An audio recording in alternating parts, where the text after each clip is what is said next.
Look, I think to me it really comes as a very reckless statement and words, utterances that come from a leader, because that is obviously something that is unbecoming of a leader in a constitutional, democracy, where, for example, this is a country of laws, and the people that are employed in various departments are employed in terms of the law.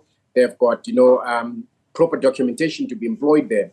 And to be uttering such statements, it's actually to be defending, the hatred and, the kind of, environment that leads, to xenophobic attacks and people not being able to come together cohesively and live together as people living side by side. So I think that this is the kind of statement where the president needs to call one of his ministers to order. It might as well be that he is part of the government because of the GNU, but in any event, those statements are not, statements that are expected of any leader, who is in government. He might have his philosophy as a party that is based on hatred or right-wing, thoughts of this particular nature, but he must then respect that he is now a leader of government, and he must act in terms of the law, not in terms of where his head is taking at any stage. And he goes on in that directive to say not only get them out, but if you don't get them out, I will get you out. And I should just say, I'm not here representing the Helen Suzman Foundation. I'm in fact the executive director of the Campaign for Free Expression.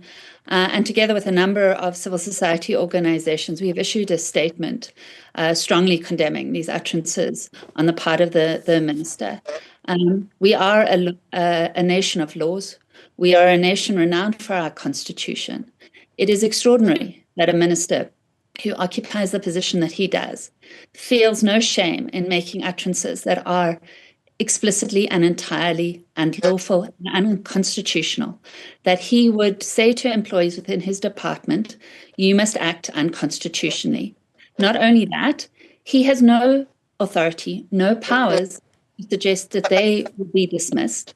There is no authority in our constitution under the Public Finance Management Act and under any laws that allow him to bypass grievance and disciplinary procedures so as to threaten those within his department with dismissal if they don't act on his unlawful directive. I should also say that he has shown himself to be entirely financially irresponsible. Should anyone pursue, make good on these threats and act in accordance with them, they will face huge numbers of court cases and they will almost certainly lose because our laws are clear. That will then mean that the Department of Sports, Arts and Culture will have to pay for those litigation costs and for the damages from the public funds. That will mean that there is less public funds to make services available, less public funds to make employment available. And I should finally say that the statement on the part of the minister shows that he is entirely unfamiliar with the demands of his portfolio. Arts and culture is a sector that flourishes in dialogue and engagement with others. We have a rich arts and culture section here in South Africa. One of the reasons that we're beloved, one of the reasons that we can push back against the garbage being pushed by the likes of President Trump in the White House yesterday evening was because of the proliferation of the extent to which our arts and culture sector is known and is beloved.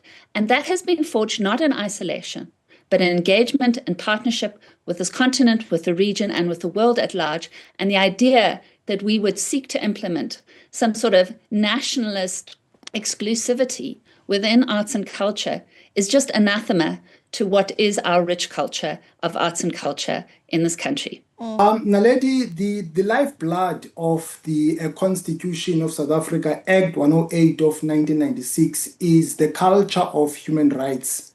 And human rights are not only limited to locals, they apply to everyone. So it's very important that we respect the rights of everyone, including foreign nationals. Secondly, I can bet my bottom dollar, even if you can make all the foreign nationals to leave the country, we will still have our social ills, inequality, poverty, and so on, because we are competing over limited resources. That is the problem. So I don't think that our leaders should propose a way out of the quagmire that we find ourselves in. That is a simplistic a argument that will escalate the social tensions. But also what I find quite interesting about the minister in question is that sometimes I cannot distinguish when he speaks on behalf of his party and when he speaks as a minister. Sometimes he tends to be everywhere. I have seen him using the platforms of government, articulating the same line of thinking. And I think that issue needs to be addressed. I think that those are the kind of things that we should be talking about, to basically say that there is a need for compliance. But I think the unfortunate part is where there is over-reliance, on the term foreign nationals, taking jobs, when we are not looking at the fact that the bulk of those people that are referred to as foreign nationals are people that have acquired permanent residence. Whether this person works as a secretary, now they've got rights that are similar to those, of the nationals in terms of the law, either as citizens, because they should be employed. They're not new people coming in. There's already the law that deals with people coming in. That's why now you've got scarce skills, are people that are supposed to be employed. You've got, asylum seekers or refugees that are protected because South Africa has made, the Convention on Refugees and Asylum Seekers, municipal law. So I think what we are looking at is a situation that says if there are misdemeanors, for example, where the law has been violated, then people should be looking at where the law has been violated and prosecute those people that are violating the law. This conversation is surely not anything to do with the fact that there are people that are illegally employed.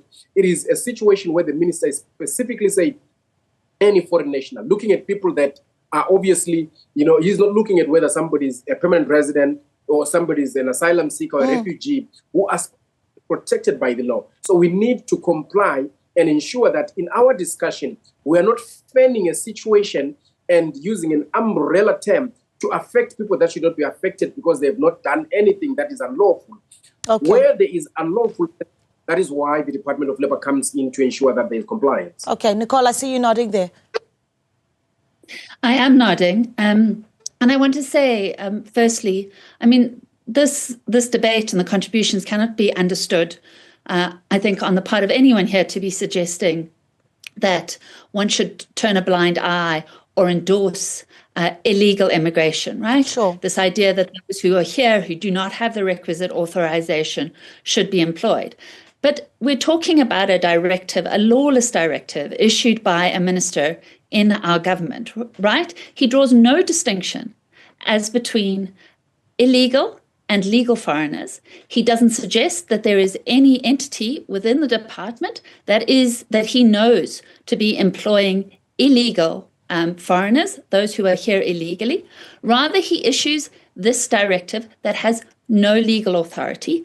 I think it's important to emphasize that nobody is suggesting that a handyman or somebody employed as a secretary has special skills, but they may be here entirely legally on the basis that they are a permanent resident, that they are a spouse of somebody with a special skill or some other status. The fact is, if they were not able to be employed and to earn a living, South Africa would then be obligated to provide services to sustain individuals. And so it is important that they not be a drain on the public purse. If they are here lawfully, that they be able to work and to support themselves. Yeah. And the other thing that I would say is again, we are a country of laws. We can change those laws if we don't like them, but until they are changed, we absolutely have to adhere to them. And the idea that a minister in the government would call for illegal action and call for a violation of our constitution is blatantly and outrageously dangerous, right? It puts all of us South Africans at danger, because if he is going to call for unconstitutional and unlawful action against foreigners here legally, there is nothing to suggest that he will not call for illegal and unconstitutional action against South Africans themselves. And for that reason, all of us should be appalled. Okay.